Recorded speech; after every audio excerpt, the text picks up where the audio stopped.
심한 불평등 때문에 대다수 사람들은 사용할 돈이 없었어.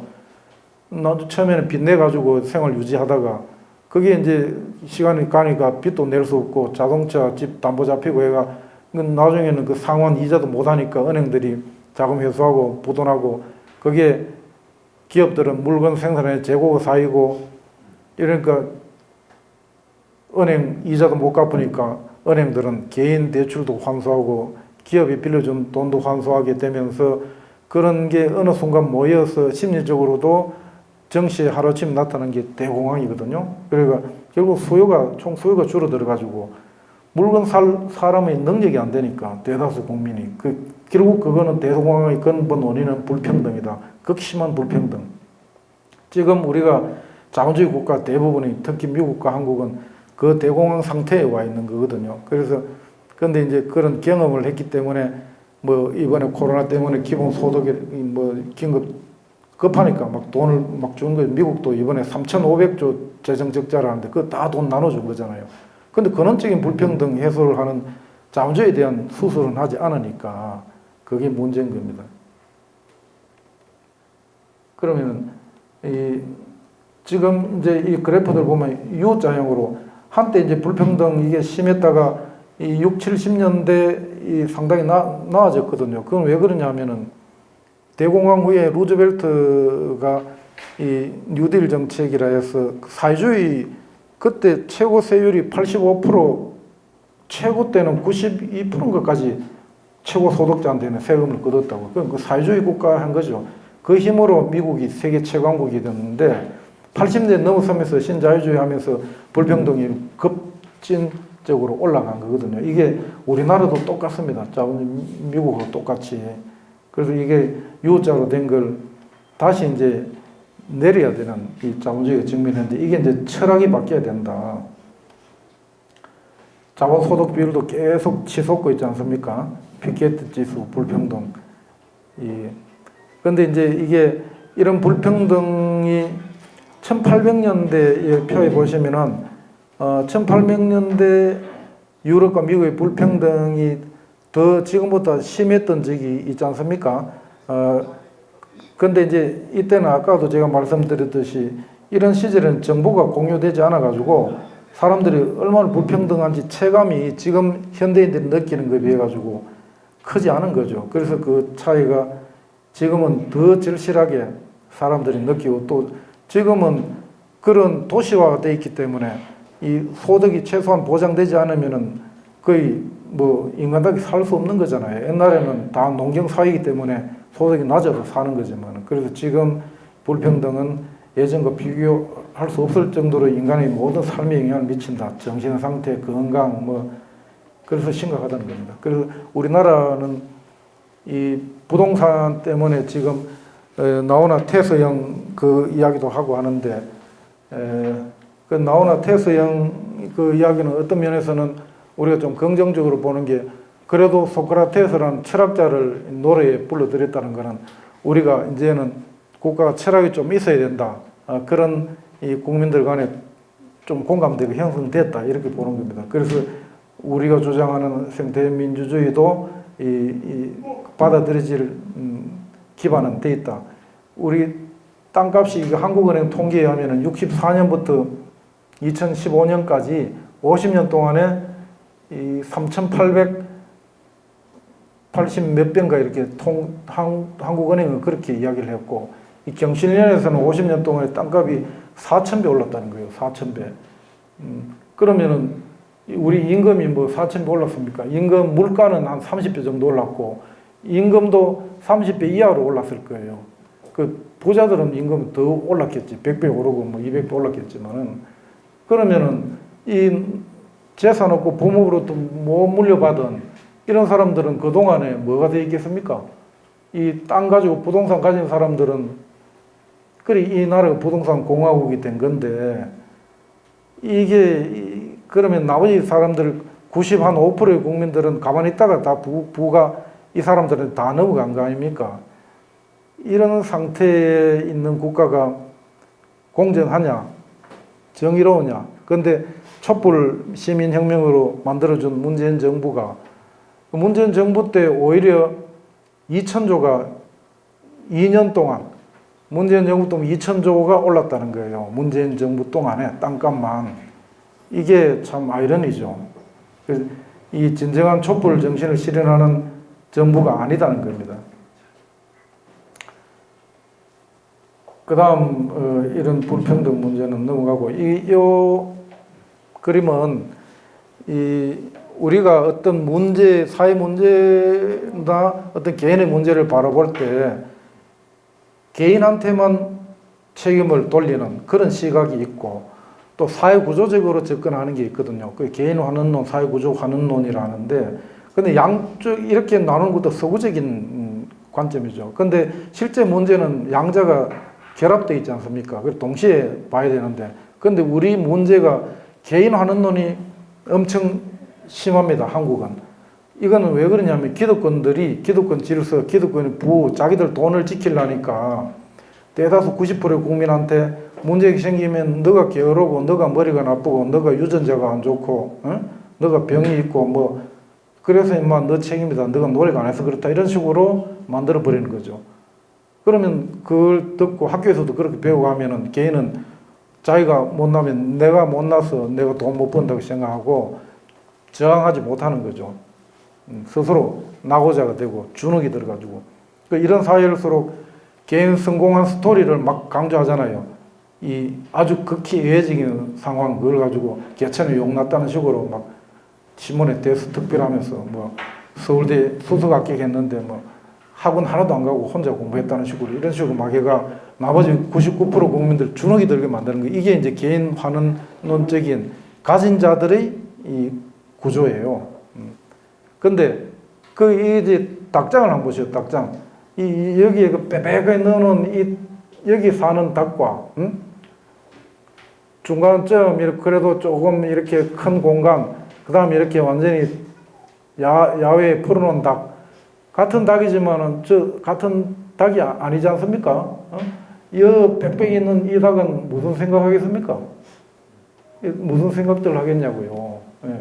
그 우리가 대한민국이 지금 이런 닭장 속에 넣어 키우는 닭이나 같은 거예요. 그리고 바깥에 뭐가 있는지를 잘 몰라요. 그리고 구조적으로 우리가 어떤 위치에 있는지를 국민들이 잘 모르는 상태가 되어 있는 거예요. 그래 구조맹이라 그래요. 구조적으로 이 장님이다. 한국 사람들이 대다수가. 이런 사회가 우리가 박정희 때부터 고속성장하면서 돈 내기 문화 어느 하루에 일당 목표 딱 주고 막 밀어붙이면 그 학교가 막 출동 살동해 죽으라고 하지 않습니까? 그리고 억울하면 출세해라 하고 말이지. 그런 속에 있다 보니까 이게 피레미 새끼들 막 와 떼져 가듯이 어디로 가는지도 모르고 막 가는 거예요. 그걸 우리가 이때까지 해왔는데 이제는 더 이상 그거는 이제 개발 초기에 이 후진 국가들 초기에는 어쩔 수 없이 그럴 수 있는 것도 어느 정도는 인정할 수 있어요. 그렇지만은 지도자는 어디로 가는 그림은 갖고 있어야 되는데 그냥 이 뒤에 호랑이 하나 풀어놓고 돼지 쫓듯이 사냥개 풀어가 막 쫓으면 무조건 막 달려나가는 걸 우리가 한 70년 해온 거라 생각하면 됩니다. 이 로마 격투사, 검투사 이 사람들은 나가서 죽을 때까지 싸우고 이겨야 사는 건데 이런 싸움이 임해가지고 이 사람들이 검투사가 무슨 인권이 어떠니 인간의 이상이 어떠니 공공성이 어떠니 그런 머리가 들어오겠습니까? 이 절박한 상황에 대한민국 국민을 넣어놨다는 거예요. 이 우리 기득권들이. 이거는 사람은 모름지기 부모를 닮는 것이 아니라 시대를 닮는 것이다. 당신이 만든 시대가 나를 이렇게 만들었다. 이거는 누가 말했냐면요. 누가 말했겠습니까? 정도전이 이인임이가 당신은 왜 그렇게 맨날 저항적이고 반항적이냐 하니까 예? 이렇게 이야기했다는 거예요. 예. 이 인류사가 자유를 향한 투쟁의 역사인데 이 자유가 어느 순간 근대 혁명 때 자유가 좀 정치된 후에는 오히려 자유를 잃어가고 있는 겁니다. 그 돈에 의해 가지고 자본주의 돈에 의해 가지고 모든 게 돌아가기 때문에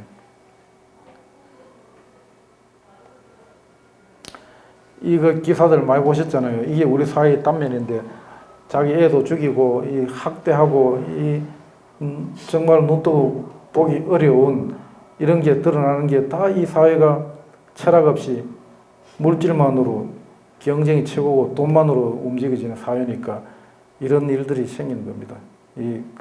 그런 극박한 그런 이 사회의 하나의 조식이 칠봇이 이게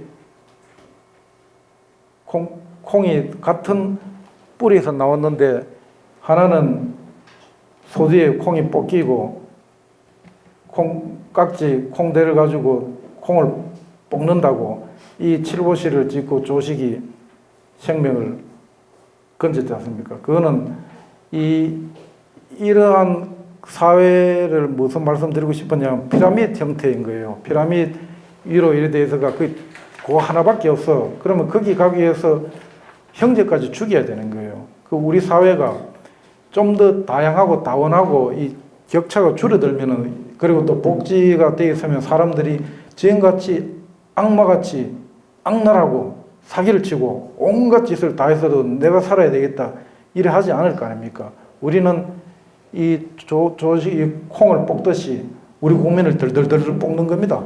그렇게 정치인들이 정치를 해온 거예요. 그럼 그 위에서 볶는 사람만 좋겠지. 그게 상층 10%, 짜기자하면 1%의 실질 핵심층이 우리 사회를 달달달달 볶아가지고 70년 동안 지배해왔다. 그걸 아셔야 됩니다. 이거는 뭐 인맥 잘 아시듯이 재벌 정치권 다 얽혀 있거든요. 언론 얽혀가. 그래 이것들이 뭐 김현장이 우리나라 실제 지배하는 게 지금 더 우리가 용납하지 못하는 게 문재인 정부가 김현장 변호사를 맨날 청와대 비서관으로 5명이나 갖다 때려 쓰지 않습니까? 그거 어떻게 이해됩니까? 그 있을 수 없는 일 아닙니까? 김현장이 어떤 데입니까? 일본 강제징용 이런 거 일본 위에가 대변하고 위안부 변호해주고 이런 게 김현장 집단이고 대기업하고 결합해가 모든 가진 자들의 대변자가 김현장인데 왜 거기 변호사를 비서관으로 서냐 이거예요. 예?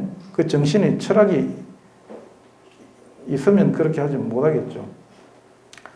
이거는 제가 박사 논문에 이제 이게 OECD 30개 국가의 10년치 데이터로 이런 걸 이 사회보장 수준과 양극화와 이 공직 부패, 이 사회적 자본 이런 것들이 공직 부패에 어떤 영향을 미치느냐를 분석한 건데 이걸 이 논문에서 제가 계량적으로 증명을 했거든요.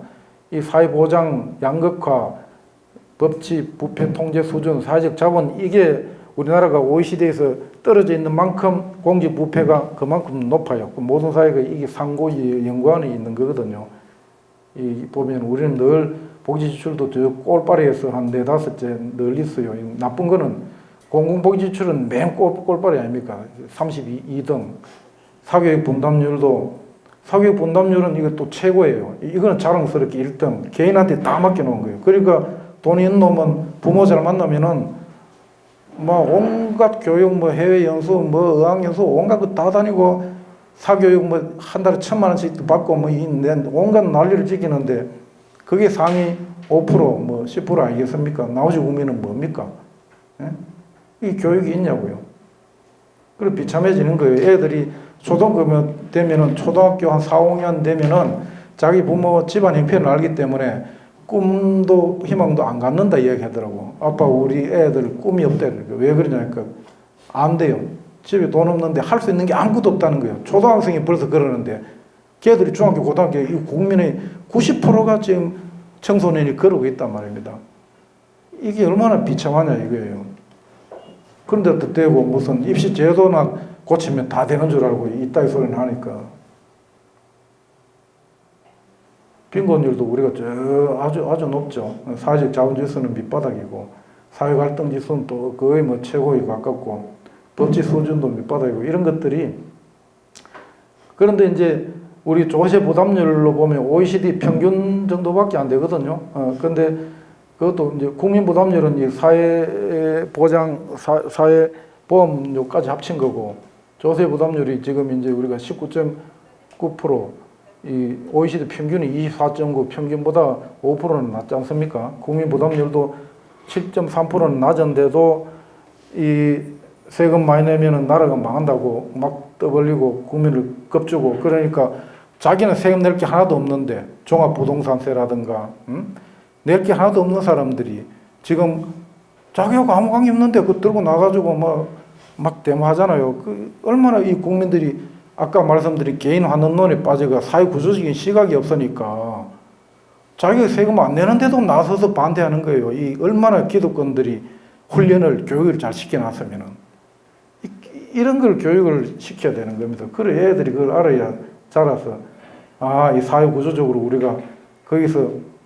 수탈당하는 구조구나 이걸 알아야 될 거 아닙니까? 그러면 우리나라는 그렇고 남한하고 북한하고를 이렇게 보면은 북한은 이제 사회주의적인 어떤 유교 국가죠. 우리는 자유시장 자본주의 국가고 다 장단점이 있습니다.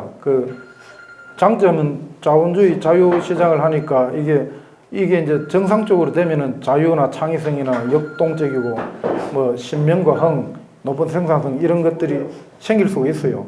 근데 이게 이제 소수의 가진 자들이 이기심이 해가지고 모든 게 장악되면은 이게 단점이 다 나오는 거예요. 우리는 지금 단점이 장점보다 몇 배나 많이 나오는 사회죠. 지금 부도덕하고 부패하고 양극화 불평등 심하고 공동체가 당연히 해체되고 인간성이 피폐화되고 이 약육강식이 강자만이 살아남는 강자만을 위한 사회, 돈 있는 자만을 위한 사회, 돈 있는 자만 판사나 검사가 돈 있는 놈 편만 드는 그리고 과잉 경쟁, 무조건 경쟁을 몰아붙이고 피렘 새끼 줬듯이 막 가는 거예요. 예?